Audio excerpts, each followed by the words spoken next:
நீங்க தங்க நகை கடன் வாங்கியிருக்கீங்களா? தங்க நகை கடன் வாங்கியிருக்கீங்க அப்படின்னா உங்களுக்கான மிக மிக முக்கியமான ஒரு அப்டேட் வந்து கொடுத்துருக்காங்க. ஸோ இந்த அப்டேட்டை யாருமே வந்து தவற விடாதீங்க.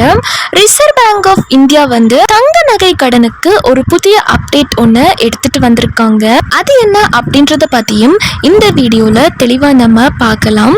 அண்ட் தங்க நகை கடன் தள்ளுபடி குறித்தும் முக்கியமான அறிவிப்பை இப்போ வெளியிட்டிருக்காங்க. தமிழ்நாட்டில் விரைவில் தேர்தல் வரப்போற இந்த சூழ்நிலையில திமுக தேர்தல் வாக்குறுதியின்படி கூட்டுறவு சங்கங்களில் 5 சவரன் வரையிலான நகை கடன்கள் தள்ளுபடி செய்ய போறதா முடிவு செய்துள்ளதாகவும் சில செய்திகள் வந்து வெளியாகி இருக்கு.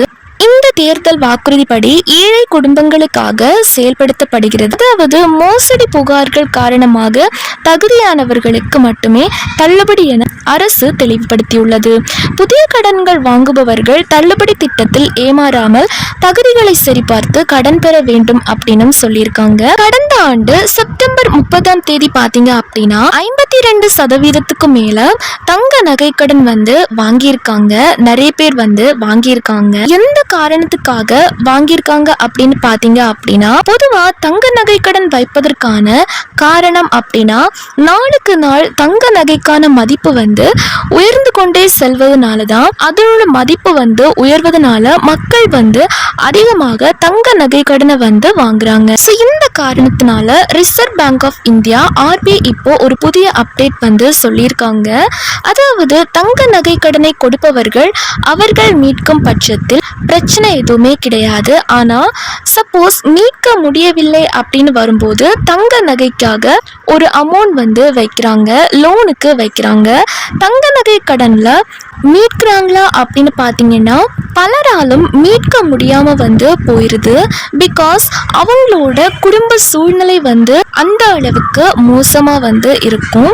பொருளாதார சூழ்நிலை வந்து ரொம்ப மோசமா வந்து இருக்கும்.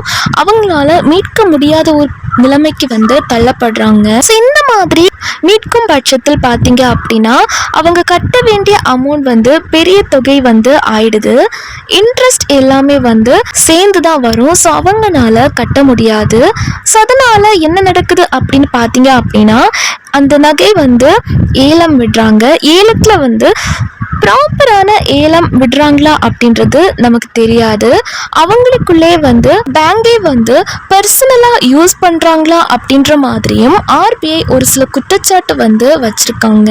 எக்கனாமிக்ஸ் ஆஃப் இந்தியா வந்து ஒரு குற்றச்சாட்டை வந்து வச்சிருக்காங்க. RBI கிட்ட வந்து உடனடியாக நடவடிக்கை எடுத்துருங்க அப்படின்ற மாதிரியும் சொல்லியிருக்காங்க. ஏன் அப்படின்னா பலரும் புதிய நகை கடன் வாங்குவதை அதிகரித்துள்ளதால் மோசடிகள் நடக்க வாய்ப்புள்ளதாகவும் சொல்லியிருக்காங்க. உண்மையான ஏழை எளிய மக்களுக்கான கடன் மட்டுமே தள்ளுபடி செய்யப்படும் அப்படின்னு சொல்லி கொடுத்திருக்காங்க.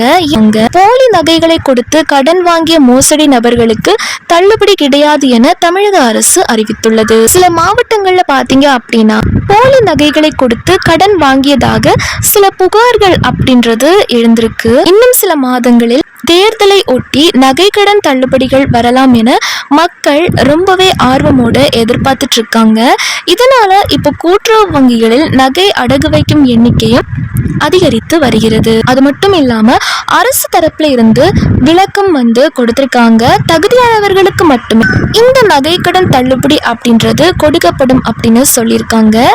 நீங்க நகை கடன் தள்ளுபடிக்கு தகுதியானவரா அப்படின்றத எப்படி தெரிஞ்சுக்கணும் அப்படின்னா உங்கள் கூட்டுறவு வங்கி கிளையில் கேட்டு தெரிஞ்சுக்க சொல்லியிருக்காங்க. ஸோ பேங்க்ல போயிட்டு கேட்டீங்க அப்படின்னா அவங்க உங்களுக்கு எல்லாமே டீட்டெயில்டாக சொல்லுவாங்க. கடந்த செப்டம்பர் 30ஆம் தேதியில இருந்து 52% பேருக்கு மேலே வந்து பார்த்தீங்க அப்படின்னா தங்க நகை கடன் பெற்றுள்ளதாகவும் அந்த நகை கடன் அனைத்தையுமே முறைப்படுத்தணும். அதுக்காக தான் கவர்மெண்ட் வந்துட்டு ரிசர்வ் பேங்க் ஆஃப் இந்தியா எல்லா பேங்க்லையும் இப்போ for example Indian bank, state bank, Canara bank, அதுக்கப்புறம் பிரைவேட்ல இருக்க முத்தூட் கோல்ட், ஆர்டிகா கோல்டு, இந்த மாதிரி பிரைவேட்டா இருக்கக்கூடிய NCPIன்னு சொல்லுவாங்க. அது மூலியமாகவும் தனியார்ல அதாவது பிரைவேட்ல கோல்ட் லோன் வாங்குறவங்களுக்கும் இந்த ஆப்ஷன் வந்து கொடுக்கணும். அதாவது தங்க நகை கடனுக்கு EMI ஆப்ஷன் வந்து கொடுக்கணும் அப்படின்ற மாதிரி சொல்லியிருக்காங்க. பயனாளர்கள் நகை கடனை மீட்கும் பட்சத்தில் மீட்கிறவங்களுக்காக உடனடியாக கடனை வந்து கொடுக்கணும். மீட்கிறவங்களுக்காக மட்டும்தான் கொடுக்கணும்.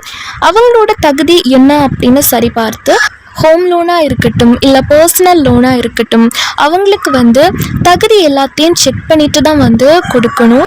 இப்போ நகை கடன் வாங்கினாங்க அப்படின்னா அது அவங்க மீட்க முடியுமா? ஸோ இந்த மாதிரி தகுதிகள் எல்லாமே செக் பண்ணி கொடுக்கணும். அதுவும் இல்லாமல் இஎம்ஐ ஆப்ஷன் வந்து மந்த்லி ஈஸியாக வந்து இன்ஸ்டால்மெண்ட்டில் வந்து கட்ட சொல்லுவாங்க.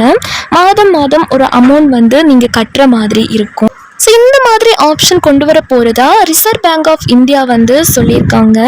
ஸோ இந்த தகவல் தான் இப்போ ஆர்பிஐ வந்து கொடுத்துருக்காங்க. எல்லா பேங்க்குமே இந்த ஆப்ஷன் வந்து கொண்டு வந்திருக்கிறதாகவும் சுற்றறிக்கை வந்து கூடிய விரைவில் இஎம்ஐ ஆப்ஷன் வரப்போகுது அப்படின்ற மாதிரியும் சொல்லியிருக்காங்க. நீங்கள் இஎம்ஐயை மாதம் கட்டிக்கலாம் அப்படின்னு சொல்லியிருக்காங்க.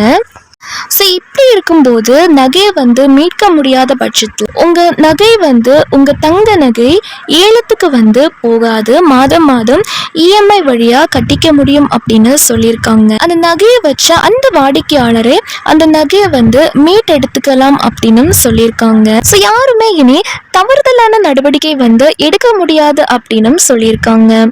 அதனால தான் ரிசர்வ் பேங்க் ஆஃப் இந்தியா வந்து பார்த்தீங்க அப்படின்னா இஎம்ஐ ஆப்ஷன் வந்து கொண்டு வர போறதாகவும் சொல்லியிருக்காங்க. ஸோ இந்த தகவலை தான் ஆர்பிஐ இப்போ தங்க நகை கடன் வாங்கியவர்களுக்கு வெளியிட்டிருக்காங்க.